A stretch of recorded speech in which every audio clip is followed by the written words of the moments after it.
Joining me now is former president of Mexico and frequent Trump critic, Vicente Fox. He's the author of a brand new book just out, Let's Move On, Beyond Fear and False Prophets. He's an author, and we've been chatting about a lot of things. It's great to see you. How are you?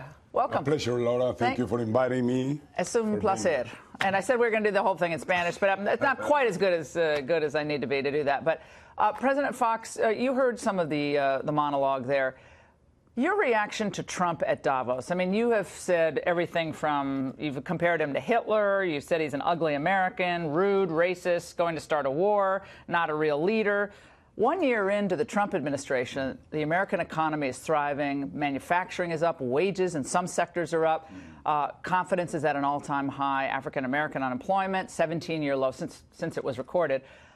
So many great barometers, but you really have nothing positive to say about him. No, but let me tell you, it's good that the economy moves. We all move. The world economy before Trump and with Trump is getting close to 5% growth. So it's dynamic and it's growing. In the outworld, 80% of the economy, of the global economy, is outside of the United States. So yes, there might be something to recognize to Trump in the sense that economic activity pretty much depends on expectations.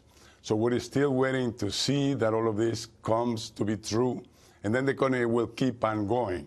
But you attribute that to Obama, or you attribute it to Trump? I mean, these jobs coming back into the United States and all that. I attribute it to U.S. citizens, to corporations, to universities. But they're responding to his policies, are they not, Mr. President? This country is so powerful, so great. So Trump can't change it. It moves on its own. So it moves on its own. There's no. This country could not have a president, and it would be doing better, I'm sure.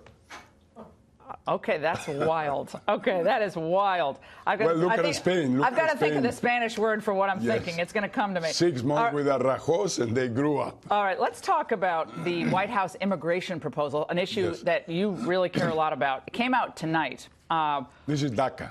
The DACA. 1.8 million DACA dreamers protected. That's 1 million more than the 800,000 he was offering to help last week.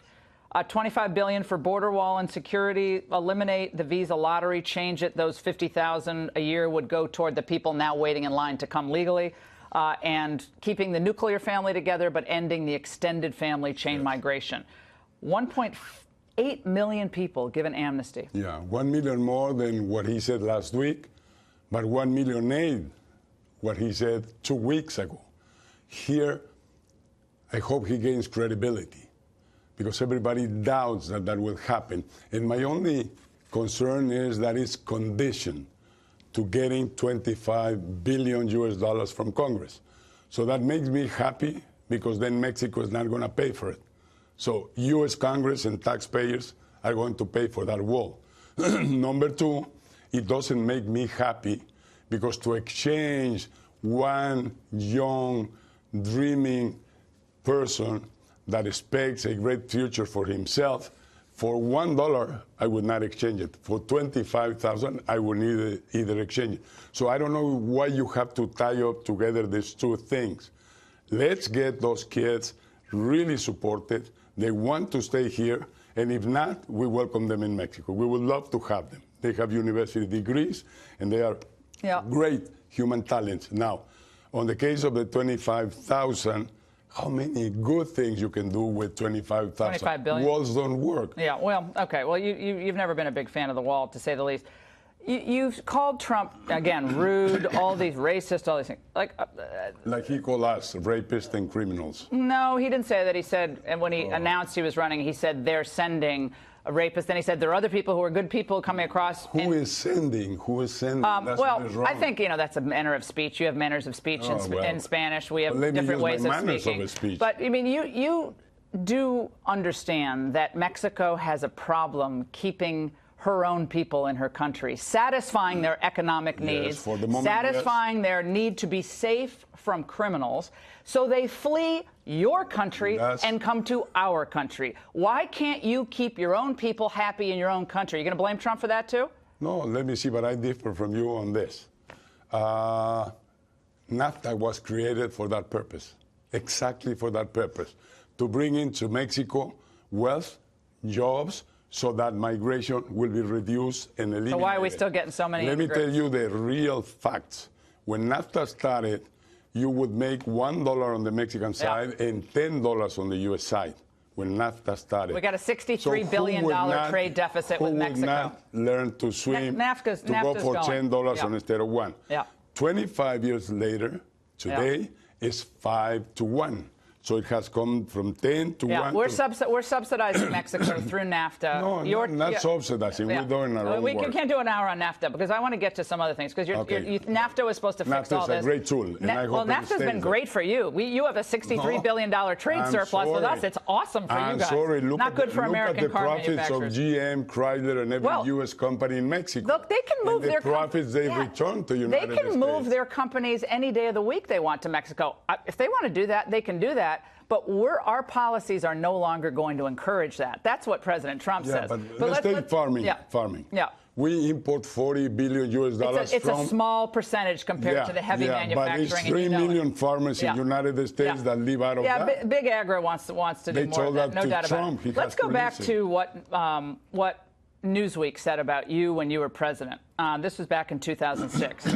Vicente Fox has spent the past 5 years urging the United States to upgrade the status of millions of illegals from Mexico.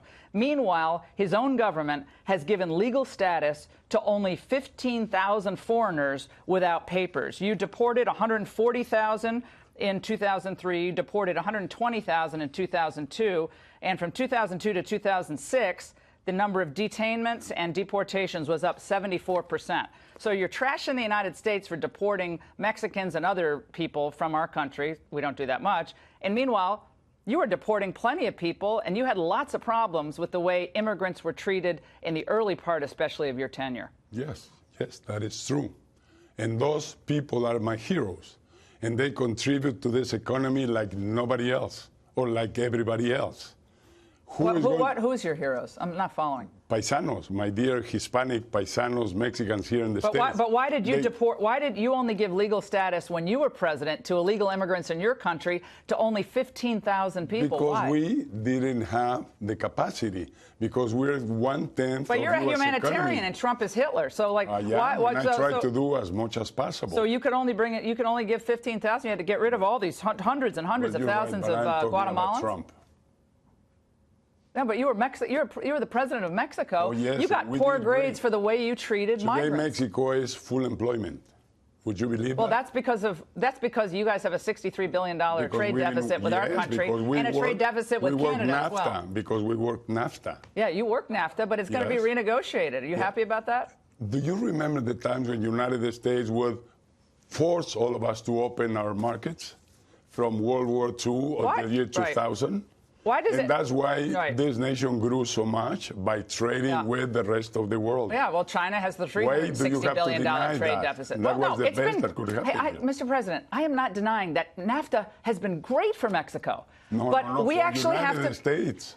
We have a $63 billion trade deficit with Mexico. That cannot stand. And it's mostly automobile. It's not. We're not worried about the agriculture. We're worried about automobile.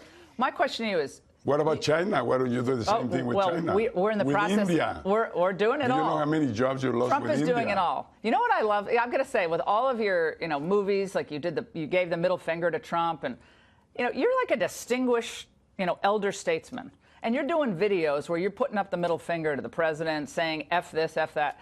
If Trump is rude and all these things, why are you? Because he offended us. But why are you doing the same thing back? He is offending the rest of the world. That you saw in Davos is not true.